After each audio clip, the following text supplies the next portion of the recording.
Hallelujah praise the Lord. எல்லாரும் கர்த்தருக்குள்ள சந்தோஷமா இருப்பீங்க நம்புறேன். ஆமென். இன்னைக்கு நான் உங்க கூட இதை பற்றி பேச போகிறேன்னா, அன்னாள் அப்படின்ற ஒரு பெண்ணை குறித்து தான் உங்க கூட நான் பேச போகிறேன். அந்த பெண்ணுக்கு குழந்தை இல்லாமல் ரொம்ப நாள் அழுது கொண்டே இருந்தா. ஒரு நாள் அவ கர்த்தர்கிட்ட போய் பொருத்தனை பண்ணினா, கர்த்தாவே, நீங்கள் எனக்கு ஒரு ஆண் குழந்தை கொடுத்தீங்கன்னா உங்களுக்கு இந்த குழந்தைய உம்முடைய ஆலயத்தின் பணிக்கே ஒப்பு கொடுக்கிறேன் அப்படின்னு அவ ஒப்பு கொடுத்தா. அந்த பொருத்தனையை கர்த்தர் ஏற்றுக்கொண்டு கொஞ்ச நாள்லயே அவளுக்கு ஒரு ஆண் குழந்தையை கொடுத்தார். அந்த ஆண் குழந்தை தான் சாமுவேல். அந்த சாமுவேல் கொஞ்ச நாள் வளர்ந்ததுக்கு பிற்பாடு அந்த அன்னாள் அந்த பொருத்தனையை நினைவில் வைத்து ஆலயத்தில் கொண்டு விட்டா. ஏலி அப்படின்ற ஒரு முதியவர் அந்த ஆலயத்திலே வாழ்ந்து வந்தார். அந்த ஏலி தான் அந்த சாமுவேலை பார்த்து கொண்டு வந்தார். ஒரு நாள் அந்த சாமுவேல் படுத்து தூங்கி கொண்டிருந்தான். அப்போ சாமுவேலே சாமுவேலே அப்படின்னு யாரோ கூப்பிட்டாங்க. அந்த சாமுவேல் எழும்பி அந்த ஏலி தாத்தாட்ட போய், தாத்தா, என்னை நீங்கள் கூப்பிட்டீங்களா அப்படின்னு கேட்டான். தாத்தா சொன்னார், இல்லைப்பா, நான் கூப்பிடவே இல்லை, நீ போய் படுத்துக்கோ அப்படின்னு சொன்னார். திரும்பவும் சாமுவேலே சாமுவேலே அப்படின்னு ஒரு சத்தம் உண்டாயிற்று.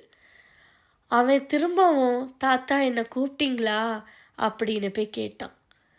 உடனே அந்த எலி தாத்தா சொன்னார், இல்லைப்பா, நான் உன்னை கூப்பிடவே இல்லை, போய் படுத்துக்கோ சாமுவேல் அப்படின்னு சொன்னார்.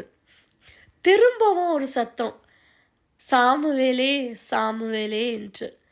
அதனால அவன் சாமுவேல் போய் அந்த தாத்தாட்ட, தாத்தா, திரும்பவும் என்னை கூப்பிட்டீங்களா அப்படின்னு. அவன் அந்த தாத்தா சொன்னார், நான் கூப்பிடவே இல்லை, என்னி அப்படி ஒரு சத்தம் உண்டாயிற்று என்றால், நீ சொல்லும் கர்த்தாவே, அடியேன் கேட்கிறேன் அப்படின்னு நீ சொல்லு அப்படின்னு சொல்லி அனுப்புகிறார். அதனால அந்த சாமுவேலும் சரி தாத்தா அப்படின்னு சொல்லிட்டு போய் படுத்துக்கிடுறான்.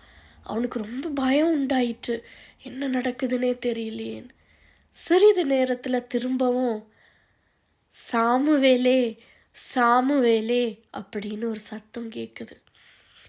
அவன் உடனே எழும்பி, சொல்லும் கர்த்தாவே, அடியேன் கேட்கிறேன் அப்படின்னு சொல்லிட்டு அந்த சாமுவேல் சொல்லுறான்.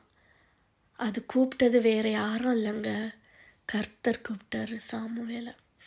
பாருங்க, அந்த சாமுவேல், குட்டி சாமுவேலை ஏசப்பா இவ்வளவு நேசிச்சிருந்தனா கர்த்தர் சாமுவேலே சாமுவேலேன்னு கூப்பிட்டுருப்பார்.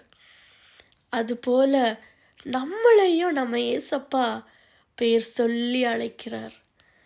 நம்ம எப்பவுமே சொல்லும் கர்த்தாவே, அடியேன் கேட்கிறேன் அப்படின்னு எப்பவுமே ஆயத்தமாக இருக்கணும். அவருடைய வார்த்தைக்கு செவி கொடுக்கிறவர்களாக இருக்க வேண்டும்.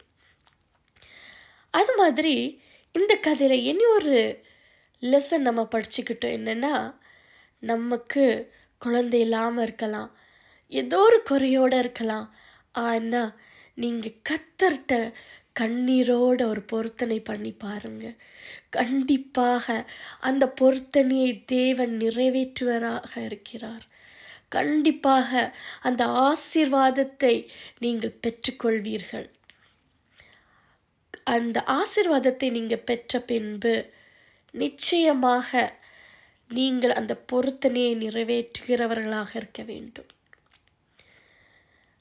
கர்த்தர் கண்டிப்பாக உங்கள் வாழ்க்கையை ஆசீர்வதிப்பார். என் வாழ்க்கையை ஆசீர்வதிப்பார். ஆமென். God bless you all.